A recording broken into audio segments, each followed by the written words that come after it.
Looking good.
You can use it for your daily expenses.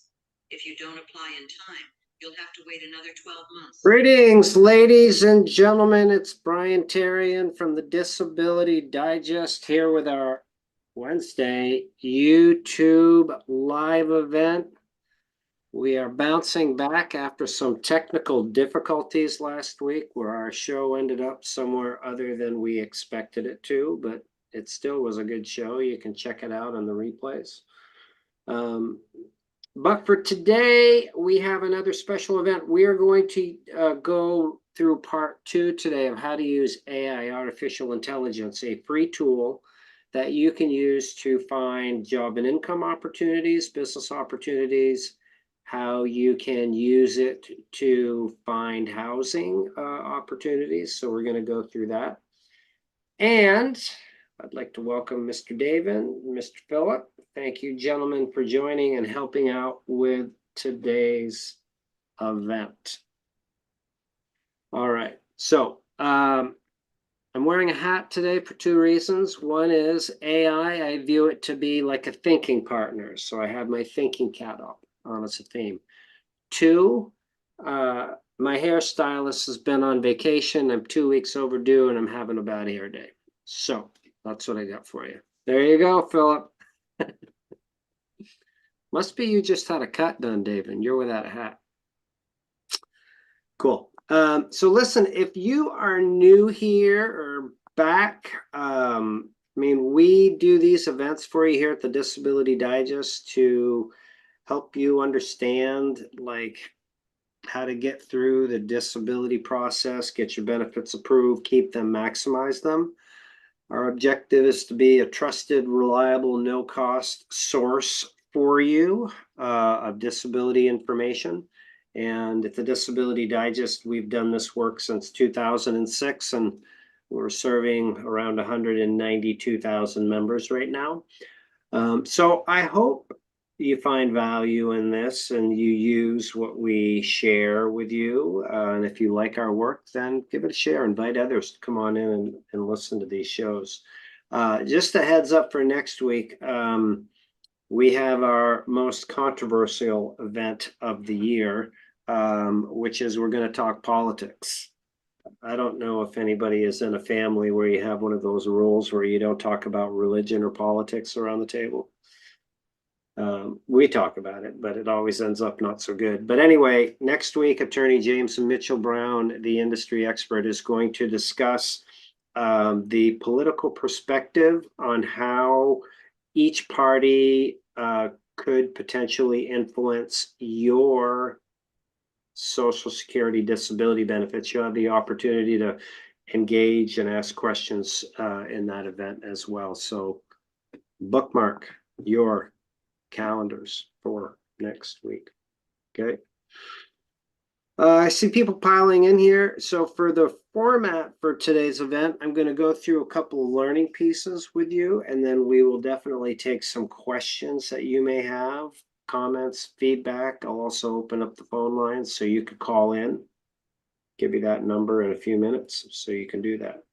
All right. So when I get through this piece of Philip, David, if you've got some questions from, respectively, right? So, and Philip Price has been back here. Is this your third week in a row, Philip? I think so. Wait, yes. Something like that. And for those of you out there, Philip runs arguably one of the largest, fastest growing Facebook groups on the planet that supports people with their disability benefits. We have teamed up because Philip's group provides general supportive information. It's a great opportunity to connect with others. But the nuts and bolts of like how to do stuff, like how to get approved, how to keep your benefits, how to maximize them, those courses is information that we provide. So that's the combined effort here. So good to have you here. Yeah. Glad to be here. Yeah. All right. Okay. So 2 weeks ago, we went through some examples of how to use AI, artificial intelligence, to apply it to the disability approval process and also to help you keep your benefits. Two of the things that we taught you how to do was how to write a condition-related statement, like how to take your age, your work history, your conditions, and your limitations, fill out a template, enter that into Chat GPT, and in return, get a nice statement that you can communicate to Social Security.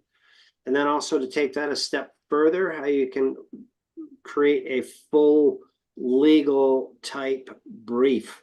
And we had a call-in situation from D, I believe it was. Was it D or DD about her daughter? And I don't. D, yeah. And if you're out there, D, I hope everything has gone well. I think hearing was coming up. But we did a real life example, and children's benefits is not really in our wheelhouse, but I know enough to be dangerous. So it showed you a real life example. So you can go back on the YouTube channel and look at that replay and pick up those pieces. All right, so on with the show. For those of you that were not here, perhaps are not aware of AI or artificial intelligence, is at the top of the call, I referenced it as a thinking partner. And it really is that. You can ask it questions, which are referred to as prompts. And it's different than doing an internet search. An internet search will help you find things that are out there. And AI is like a conversational tool. It goes through a massive database of information, and it will reply back really super relevant to your question, as you'll learn here in a minute. So you can use it for domestic applications. Like I've had recipes. I say, please prepare a meatloaf recipe with mashed potatoes for 6 people. And, here's some of the key ingredients I want, and it will create a whole recipe. So those are some of the other applications for it. But for today, it's jobs and housing is what we're going to go through. Okay.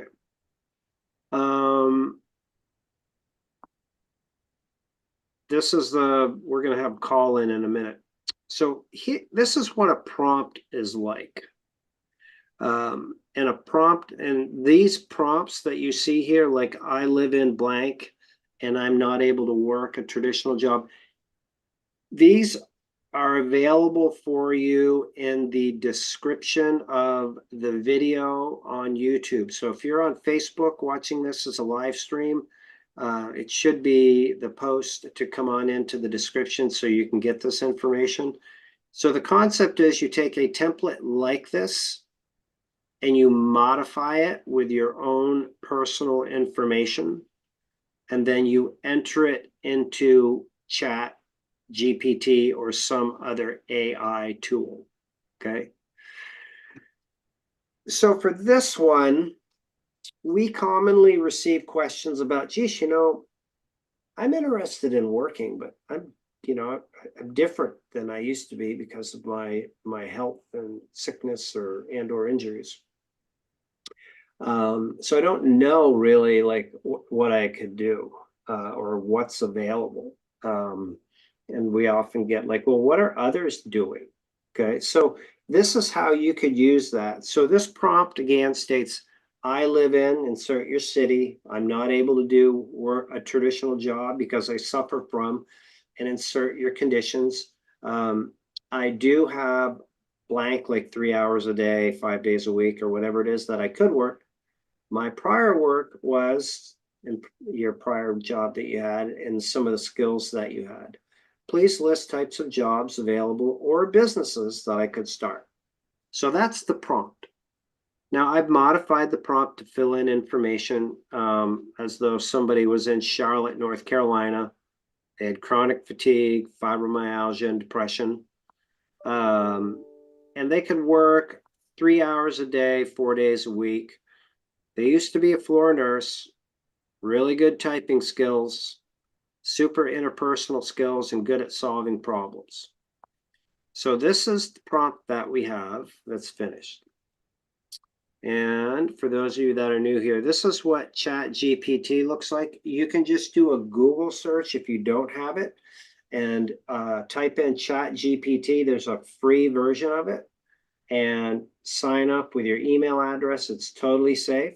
Or you could use a AI tool from, like Google or Microsoft. So here it goes. I copied that and I'm just going to paste it into this field here. And then there's the arrow that's going to let it loose and prompt Chat GPT to come up with a reply.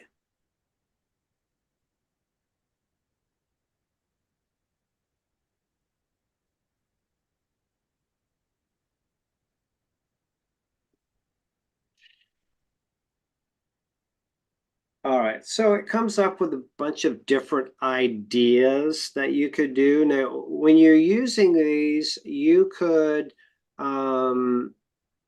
also ask it back questions like,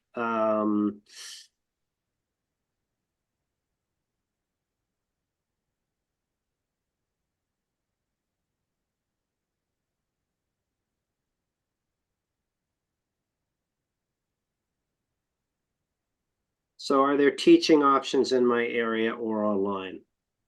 Let's see what it says. Okay, so there's local teaching, online tutor.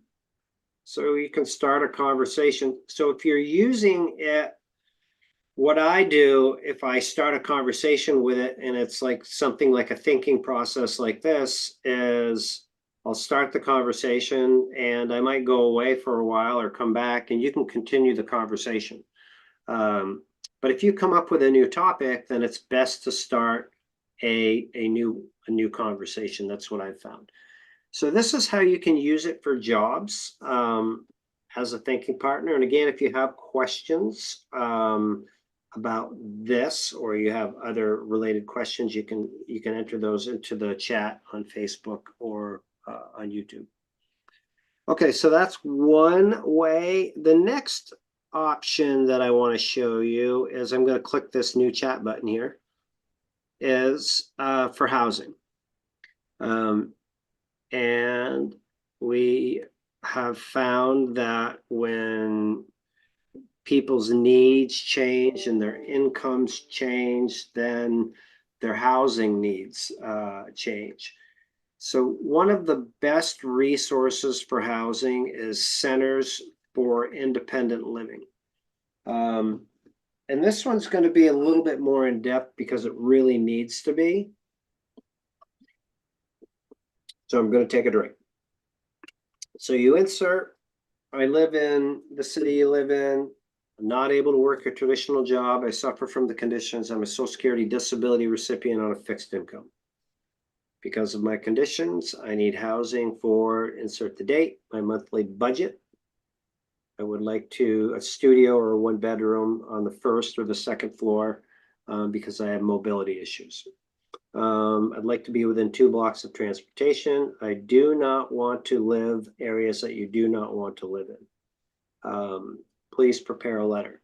Now, folks, one of the common mistakes that I've seen people make in seeking housing from Centers for Independent Living and getting a housing counselor is they call up and they just say, I need housing.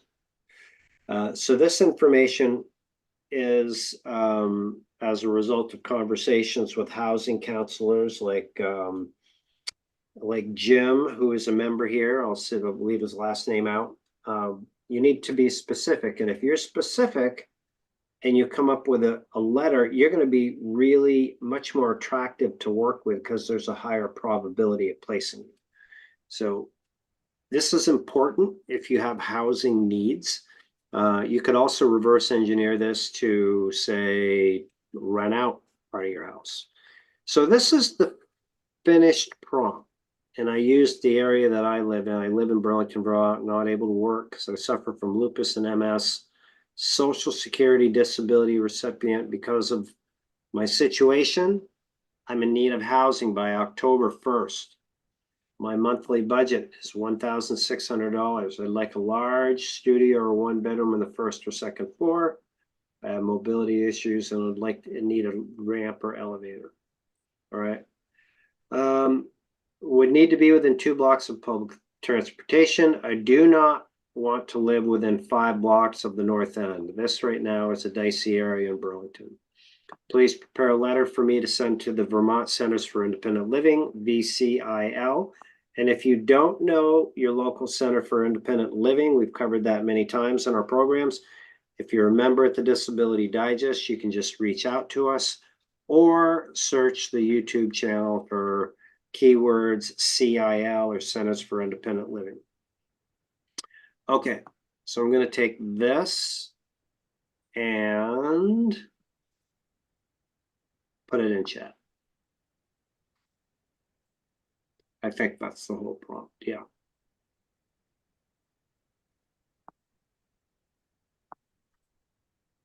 Okay. Here we go.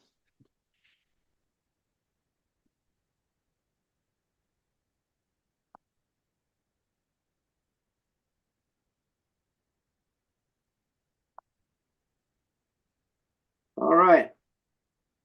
Dear housing counselor, writing seeks assistance finding suitable housing. Due to my current situations, I'm a Social Security disability recipient on a fixed income, unable to work a traditional job due to my medical conditions, including lupus and multiple sclerosis. As a result, I have mobility issues. I urgently need to secure housing by October 1st, 2024. My budget is $1,600. I'm looking for a large studio, 1-bedroom apartment on the 1st or 2nd floor. Due to my mobility issues, it's essential that the building have a ramp or elevator for accessibility. Additionally, I would like the apartment to be within 2 blocks of public transportation, but not within 5 blocks of the North End in Burlington. I like how he smoothed that out. Or she. I actually don't know if ChatGPT is gender specific. Given my situation, I'm reaching out to a housing counselor who can help me navigate the process, etc. So that's the letter. You can customize it as you see fit. So you can just copy and paste this right out of here, put it in another, like in an email, and then finish it up, and you're good to go. So those are 2 ways that you can take your situation, fill it into the prompts that we provided in the video, and professionalize your job, business search, housing search, and maximize your chances of getting it done faster, right? Okay. All right. I hope you found it helpful. Love to hear your comments on this. Okay, let's start with some questions. Anything out there you want to address?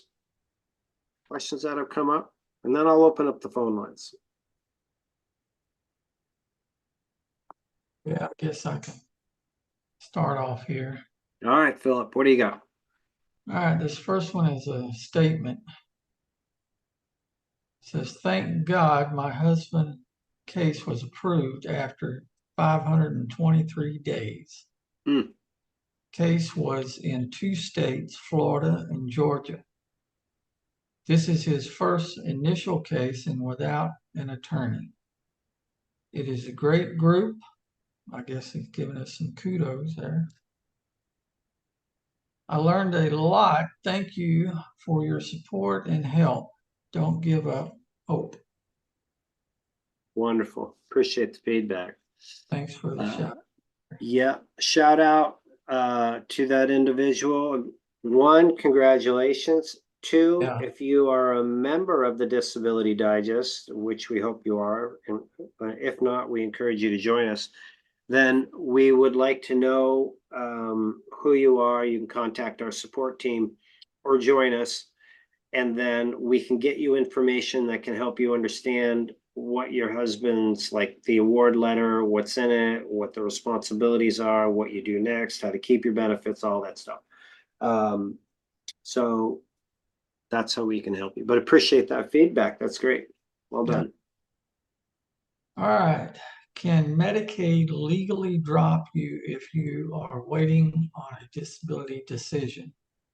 I'm assuming she's talking about SSDI.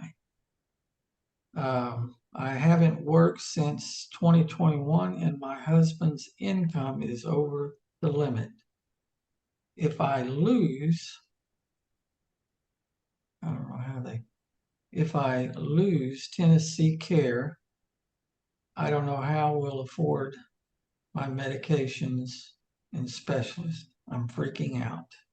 So I guess Yeah. your question is it legal for Medicaid to drop her coverage? I don't know. Let me address it this way. I don't know about the legal aspects. I know states have their criteria, and if you've exceeded the criteria, I don't know what the legal premise would be if to say that it's illegal. So, for example, as a couple, the general guideline is $2,500 in combined assets. So if your husband is working, he's likely earning more than that, $2,500. That would put him over. So you're knocked out of that.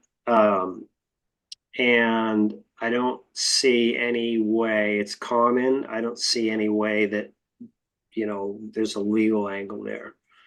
But Medicaid, I am familiar with it. It is not my area of legal expertise. So I'm going with a 89.7% certainty that it is what it is. Yeah. All right, next one here. I had a mental health evaluation today and literally was in and out in 15 minutes. Simple and basic questions. Can you clean your house? Have you been incarcerated? Does your family have history of mental illness? And do you know what it means to kill 2 birds with 1 stone? They Seriously? got that. That's a question. That's a question they actually asked. Wow. I think the exam should have been reversed. Yeah. So All right, what's the gist of it, Philip? What does the question what's it really asking? all right. She's got her words confused here, but what's it that was all nothing? Nothing about any depression, anxiety, meds. Yeah.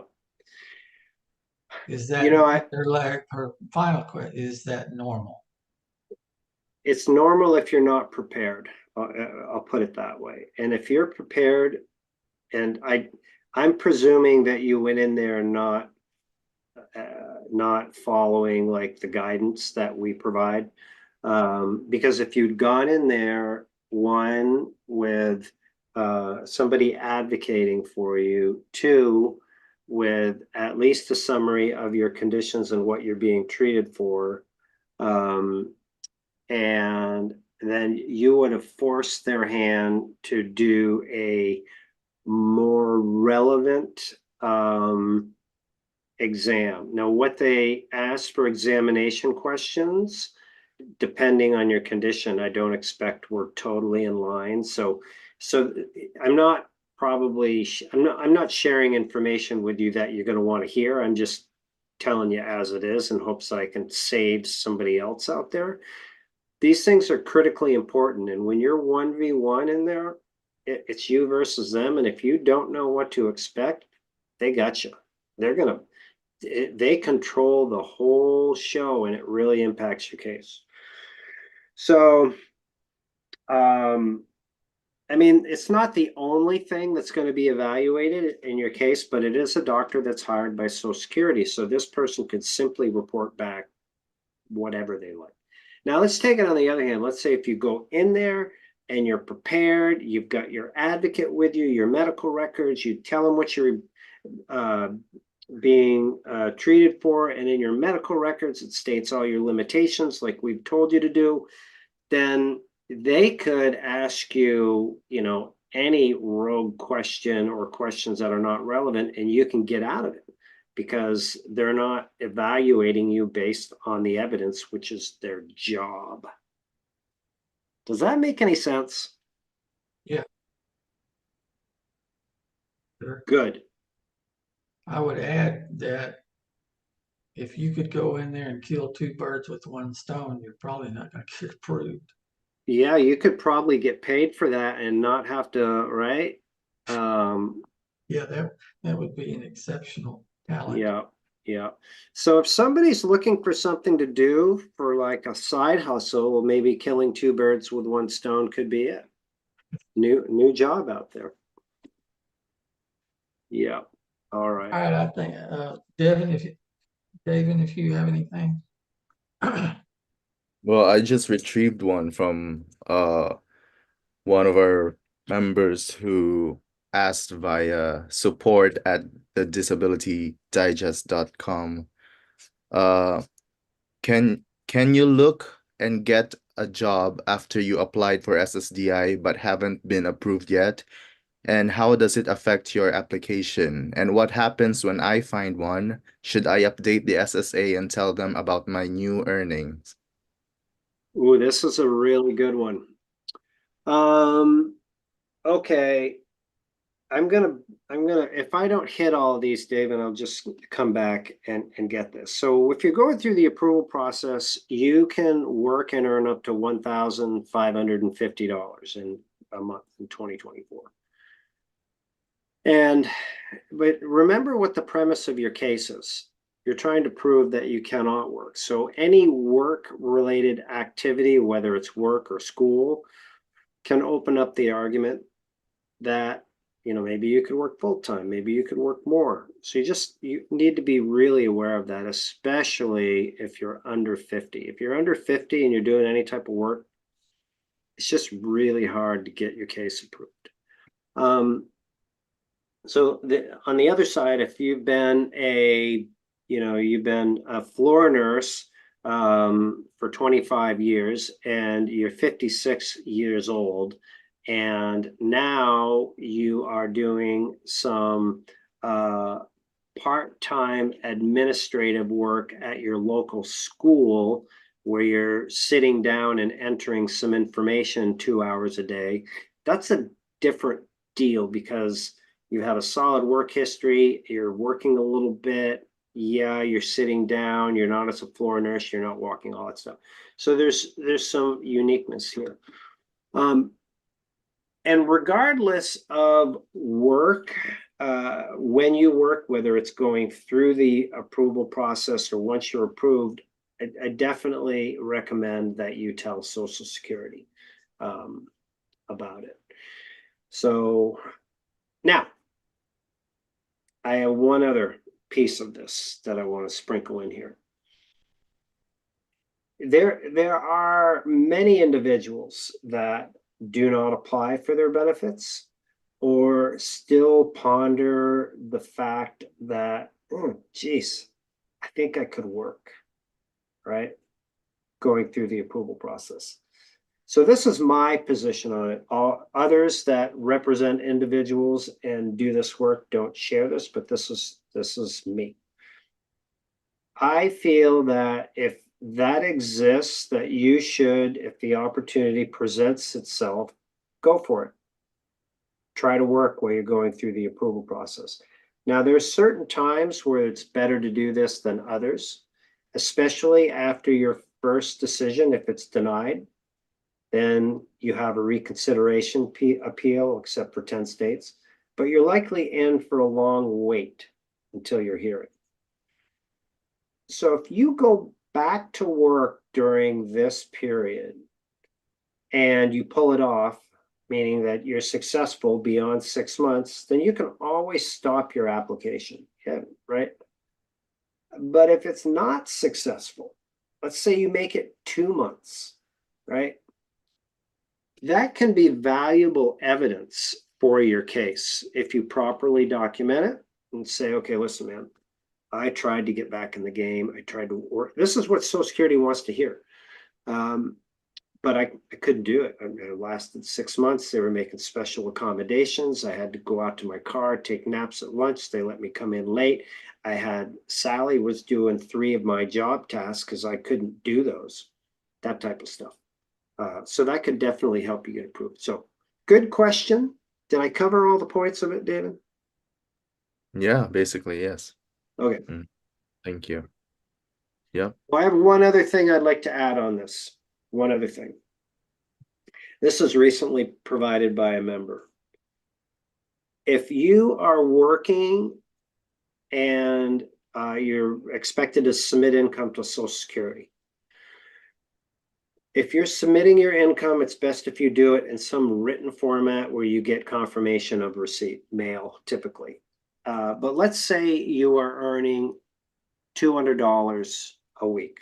So that's 2, 4, 6. My math is right. That's $800 a month, right?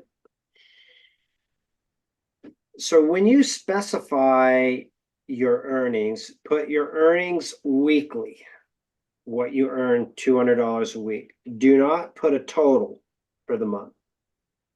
The reason why you do not want to put a total is we have found from experience from members that Social Security could mistakenly look at the total and say, oh, he's earning $800 a week. It sounds crazy because you specified it, but you don't want to give them any possibility, or you want to reduce the possibilities of them making a mistake by being super specific. Okay. Great insight, Brian. Thank you. Well, thanks to I forget the gentleman's name who contributed that, but yeah. Oh, do you have time for another one? Another Yeah, question? yeah. I'm gonna open up the phone lines too. I kind of spaced it on that. And if somebody would like to call in, success story, you have a question, you want to have a case evaluation, 3-4 minutes per call usually is what we allow. So give us a call, and the number to call, and then I'll start your question here in a minute, is up on the screen here. It's 844 717 2454. 844 717 2454. Give us a call. All right, David. Right. I've saw this a couple times in our Facebook page. You can also send in your questions in our Facebook page, guys. A lot of people are helpful there and will be glad to answer your questions. This one, and I'm sure Philip has witnessed seen this type of question too. What advice do you have for SSDI recipients who need to move to a different state? How can they ensure their benefits are transferred smoothly or transferred at all? Ooh, this is a good question, especially timely, because the check part is not a problem. It's just simple change of address. But your healthcare, it's really critical. So for example, if you're moving from Charlotte, North Carolina to Charlotte, Vermont, right? What you had for coverage in Medicare, I expect that you're on a Medicare Advantage plan, is going to be drastically different, inferior in many ways in Vermont, just because of the population density. So here at the Disability Digest, I just have Valerie calling. I'm just going to call and put her on hold.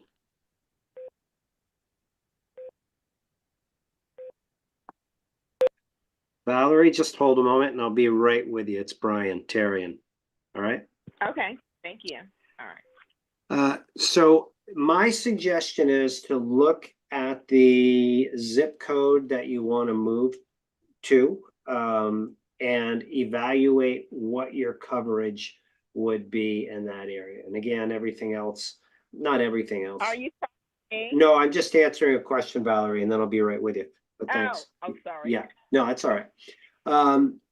So then you can have an idea. I mean, there's other aspects like different social services, centers for independent living, but those are all over the US.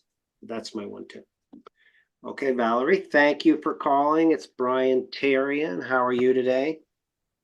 Hi, I'm doing well. It's my first time on. I've got a quick question for you, and I'm more so want to know if you guys offer like a consultant service. I just got approved.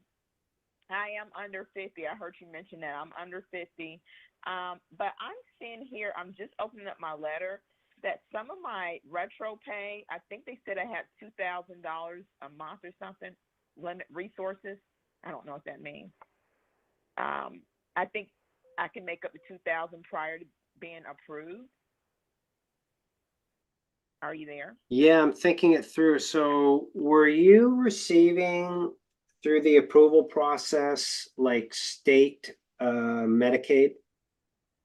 I just got approved. So yeah, I've got Medicaid coming, state Medicaid, and I'm just on a regular SSI because I didn't have enough for SSDI. Oh, okay. All right. That explains it. All right. So now, for SSI, what they're saying is, can you read that blurb to me again? That you have a resource limit about earnings? Yeah, I just opened up the thing. I have $2,000 resource limit that was before I got approved. I believe you can only make up to $2,000 maybe prior to getting approved in order to get retro pay or back pay or whatever it's called. And I just called them a second ago. Some of these months, they only gave me like 2 months or 3 months. Some of these months I'm looking here, she said, I've got my things up that I sent over to them. It's way under 2,000. Yeah, there's a lot of factors that offset your amount, and based on the information, it's difficult for me to give you some certainty. But it sounds like you have earnings restrictions, which is common, and so you're approved for SSI. So you'll get like some monthly amount of monies. $900, whatever it is. Yeah. Okay, all right. And do you plan on doing some type of work, or would you like to do some type of work? Well, they put this up under my self-employment. That's what they put me up under. So that's where these little figures go through. At this point, I've got too many tests. I can't do it right now. But however, I do want to look at doing something more in the future. And they was telling me something about a PASS program, but she couldn't explain it. She didn't know how to explain it. So I don't know. Right. Okay. So this is an optional question, but how old are you? 48. 48. And the conditions that you have, when were you first diagnosed with them? They said July 2023. That's what they Okay. put it back to. Okay. I'm sorry. But actually, 40 what was your age? 48. Okay. Okay. So 2023. This is a suggestion for you. But that's not true because I had cancer and MS since 40, and then I had cancer twice in 2020, and then a relapse in 2023. So those dates are not accurate. Okay. This could be the answer for you. There are financial accounts for those that are SSI recipients and also SSI, SSDI recipients, but you're just SSI. They're called ABLE accounts, ABLE. And if you search our YouTube channel for the word ABLE account, are you a member here at the Disability Digest? No, I need to figure out how do I do that. Go through I'll look it up. I think you got to fill out something. You do. You fill out your membership profile. So you just go to the Disability Digest. And if you look at like the description in the video that this live event, you'll see a link there. But it's just simply the Disability Digest and complete I'm putting it up on the screen so you can watch it in the replay. Just click the green button and fill out the info. But here, or search the YouTube channel. Here's what the ABLE account will do. It allows you to earn money and put it into this ABLE account. Totally legal. It's run by local states. All states except a very few have one. And you can look at the different states and see which one's got the most attractive because they have different components to it. Like when your money's in there, you can invest it in certain vehicles. It really is a great deal. So last I knew is you could invest, you can put in there up to $100,000 and it won't impact your resource limit for SSI. So basically it's like free money. So actually I found you have a membership here at the Disability Digest. It came up when you did. Okay, I think I filled out something one day. Yeah. I don't know how to go further with it. Okay. I can make notes on your membership when I'm done here. So that's your answer. You can earn money, have it go in there, and it won't impact your resource amount. You can call and talk to them, get it all validated. It doesn't cost anything to set it up. It's really a beautiful program. Now, the criteria was for individuals that they needed to have conditions that were diagnosed before they were 26 years old, but they've just changed that, or they are changing it soon to 46. So that is definitely something that could help you out. So I have on your membership, I just have an observation, and then I'll make a note right on your membership for you to have this information sent to you. When you joined us, Valerie, you were sent a request to confirm your membership so we could send our information to you, but you skipped that step. So I just sent it back to you. All right. So you're a Yahoo user, so check your inbox. If it's not there, check promotions and other places for subject line of the email is going to say Disability Digest membership approval required. I believe that's what it says. Just click the link and you're in. And then we will make a note to send you the ABLE account info. I'm just doing that right now. You suggesting ABLE versus PASS, and I don't want to hold you up. That's why I should get you guys. No, I don't know. I don't know that the PASS program is even close. You can ask them at ABLE and compare both, but the PASS program allows you to save money for, but not like for an investment aspect, so it can accrue. It's just a different type of vehicle. Gotcha. Okay. All right. So I'll take a look at that. But my question to you, do you guys offer any type of, is everything just free? Do you guys have something where you can set up a time and get a fee or donation for actually looking further? You know, we've been requested to do this and we just don't have it set up at this time to do like 1v1 consults. So right now it's just free. I mean, we do work closely with those that are going through the approval process and they get an advocate assigned to them. So in that aspect they do, but you're already approved. So yeah. But this will help you, and then just stay tuned because it was actually just brought up that we should offer something like that for people that, have an interest. Yeah, if you guys do, please just keep posts because I know there's other things I've been looking that I can explore at what I'm doing. I know I'm missing out on stuff, and so I need someone to help me, and I'm willing to give a donation or whatever you guys. Yeah, Call for. nice. Well, your donation is your call here and your information and being a member. That's for starters. So we're definitely grateful for that. Yeah, I hope this helps. So check your email. I'd say 24 to 48 hours. You'll get the information on the ABLE account sent over to you. Okay, it'll come from support@thedisabilitydigest.com. Okay, will do. All Thank right. you all so much. Thank you. Congratulations. Bye for now. Thank you. All right, bye.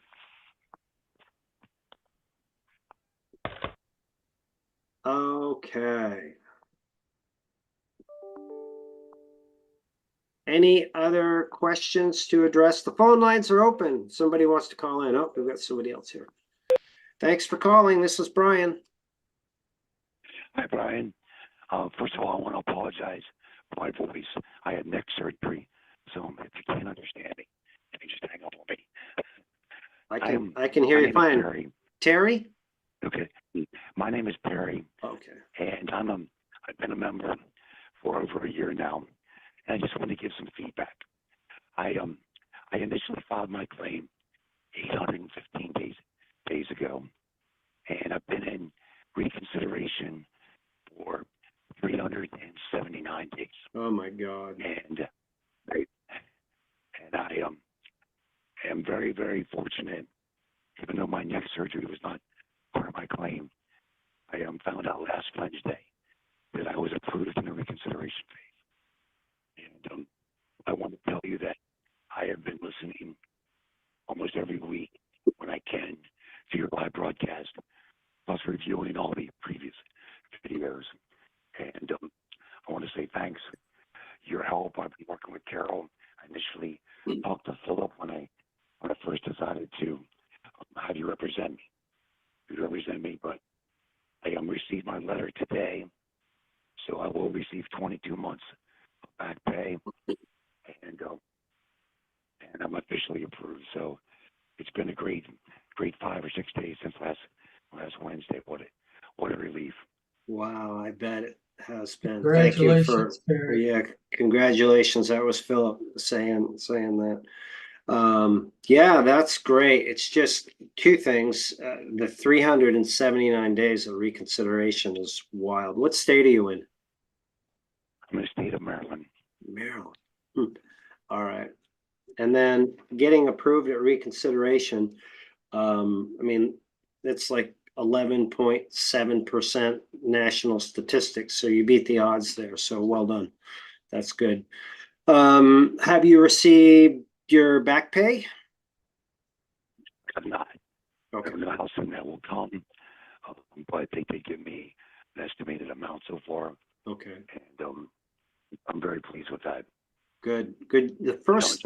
Just everybody, I followed every detail that I could possibly follow, from your input and anything that Carol may have responded back to me. I did a lot of research.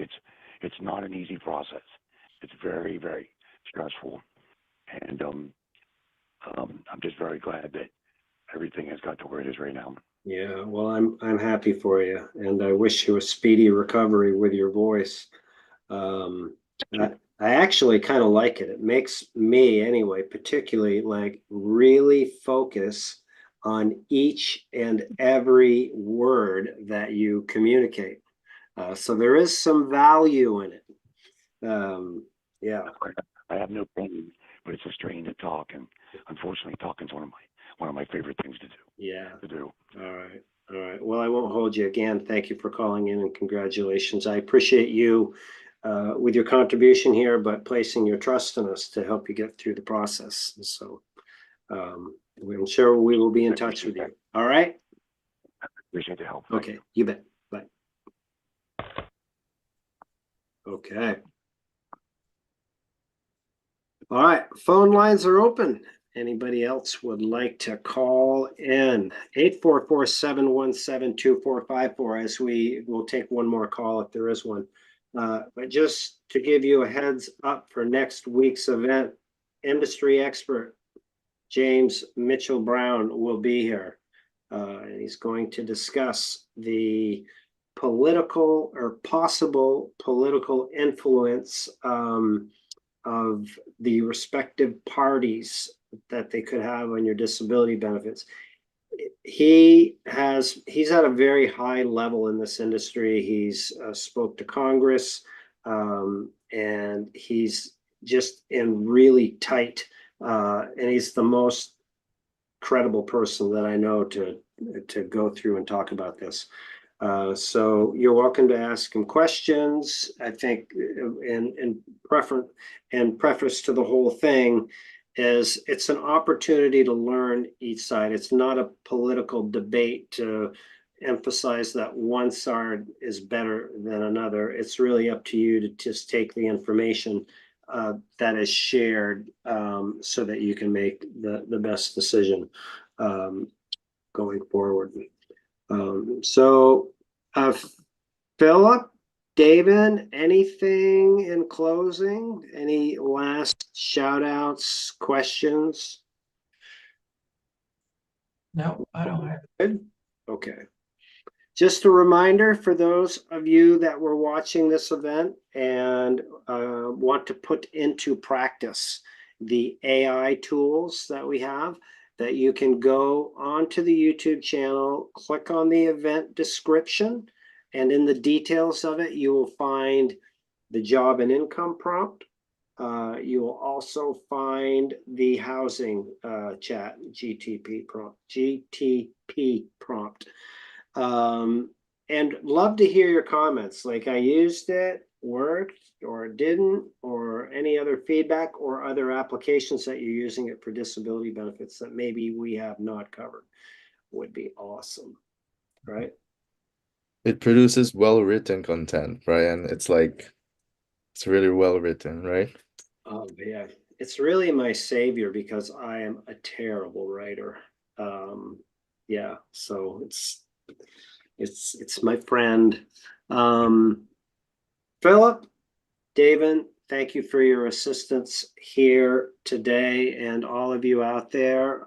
It's been a pleasure to be here with you, and we invite you back next week. Make it a great week, everybody. One to watch. You guys should not Yes. miss that. Yeah. Next week is the one to watch for sure. All right, all. Be well. Make it a great day.